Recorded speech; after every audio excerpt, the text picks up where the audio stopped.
आई भैया हम प्यास सुभाष जी कहानी जिला छपरा के दूसरका भाग लेके आई बनी।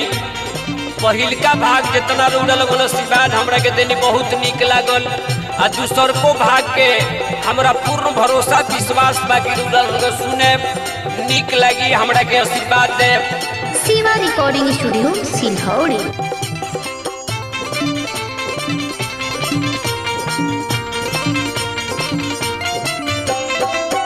विश्व में महानवा हो विश्व में महानवा कितना करी छपरा के बखानावा भाई। विश्व में महानवा कितना करी छपरा के बखानावा भाई। विश्व में महानवा कितना करी छपरा के बखानावा भाई।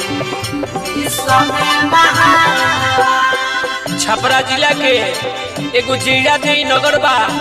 वो जीरा देई नगर के भारत के प्रथम राष्ट्रपति रहनी डॉक्टर राजेंद्र प्रसाद जी। आई छपरा जिला में एगो सिताब दियर बा। सिताब दियर के जौन बाटे जय प्रकाश राय जी रहनी जौन जेपी आंदोलन के शुरुआत कईनी आ वही जेपी आंदोलन के जेपी जी के आशीर्वाद भई लालू यादव नीतीश कुमार आ पासवान जी जौन बाटे भारत के नेता बनल।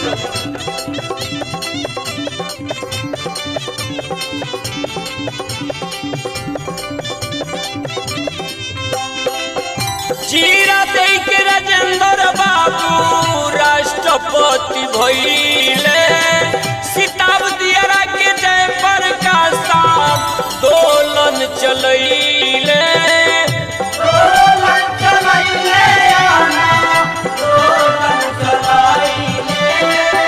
जीरा देई के राजेंद्र बाबू राष्ट्रपति भइले।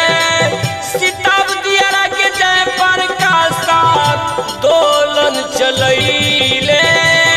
चेला जे कर लालू नीतीश पासवानवा भाई। विश्व में महानवा कितना करी छपरा के बखानावा भाई। विश्व में महानवा भैरव कटिया के बूढ़ी सरवा रहले जे महाभारत में कौरव दल से लड़ल रहे। दरौली के द्रोणाचार्य रहले वो जौन बाटे महाभारत में कौरव दल के जौन बाटे सेनापति रहले। सारण के सात्विकी रहले जे पांडव का ओर से लड़ रहले आ पांडव लोग के लड़े के मार्ग देखौले रहले। आ महाभारत गाँव में जौन बाटे यही छपरा जिला के सुखनंदन चाचा जेकरा के बिहार के व्यास लोग जौन बाटे वेद व्यास के उपाधि दिले। भैरो कटे भूरवी सरवा दरौली के दरोना चाट। सारण के सात्विकी रहले पांडव के देखौले माट। पांडव के देखौले माट। पांडव के देखौले माट। भैरो कटे भूरवी सरवा दरौली के दरोना चाट। सारण के सात्विकी रहले पांडव के देखौले मार। कथा गावे में सुखनंदन के जाने जहानावा भाई। विश्व में महानवा छपरा के बखानावा भाई। विश्व में महानवा यही छपरा जिला के मढ़ौरा नगर के बाबू गोरखनाथ सिंह रहनी जे विश्व के महान अर्थशास्त्री कहनी। आ यही छपरा जिला के मनौर के राम स्वरूपा बहुरिया जी रहली जे मढ़ौरा में सभा कैली। 1942 के कहानी हटे।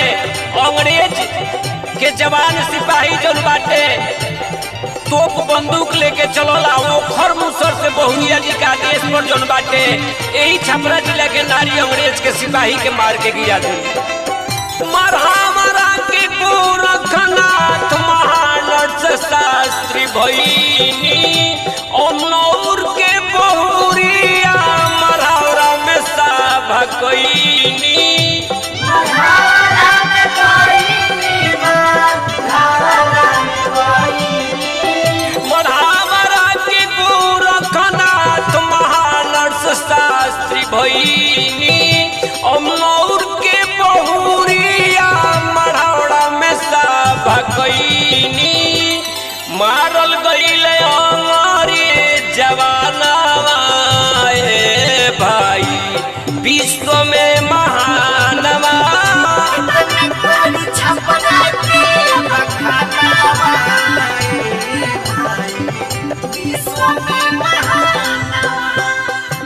छपरा जिले में कुतुबपुर नगर बा जे सरस्वती पुत्र भिखारी ठाकुर भोजपुरी के महान शेक्सपियर कहनी आई है। छपरा जिला के मिश्रवलिया एगो नगर बा, वो मिश्रवलिया के महेंद्र बाबा रहनी जे पूर्वी सम्राट कहनी। कीर्तन गावे में अब फागु फुलेना के केना जानेला, आ कीर्तने के बंगाल टाइगर बाबू वीरेंद्र सिंह कहनी। आ छपरे जिला के छपरा दहियावा नगर के जो बाटे नामी नवीना रहले जे कौआली के आविष्कार करता कहले।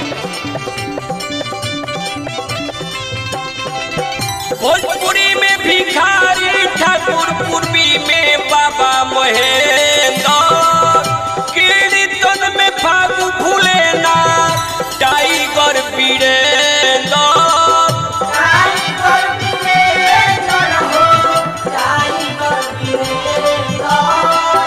भोजपुरी में भिखारी ठाकुर, पूर्वी में बाबा महेंद्र, कीर्तन में फागु फुलेना टाइगर वीरेंद्र।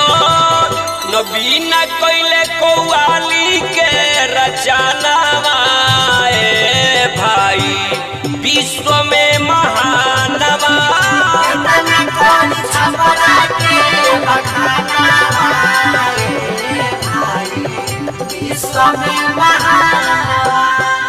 यही छपरा जिले में मढ़ौरा एगो नगर बा, जौन मढ़ौरा नगर में माई गढ़देवी के स्थान बाटे। यही छपरा जिले में थावे एगो नगर बा जहाँ रहसु भगत के मकान रहे, आ रहसु भगत तो थावे में रहली। जिद कैला पर माई के बोलौले, माई पहुँचली, रहसु के मस्तक फाटल और कंगन सहित हाथ जोन बाटे राजा मनन सिंह के देखौली, आ राजा मनन सिंह के खानदान के नाश कर। देवी माई के मढ़ौरा में स्थान हो, थावे वाली माई के जानेला जहान हो।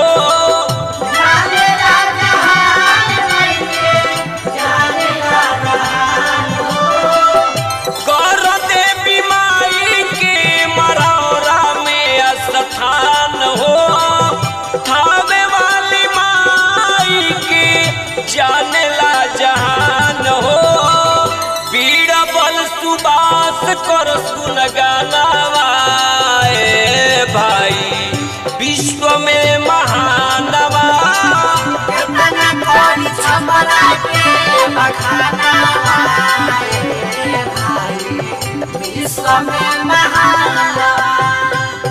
यही शिवाय स्टूडियो सिलहौड़ी का माध्यम से ये छपरा जिला के तीसरका भाग जौन बाटे सुने के मौका मिली।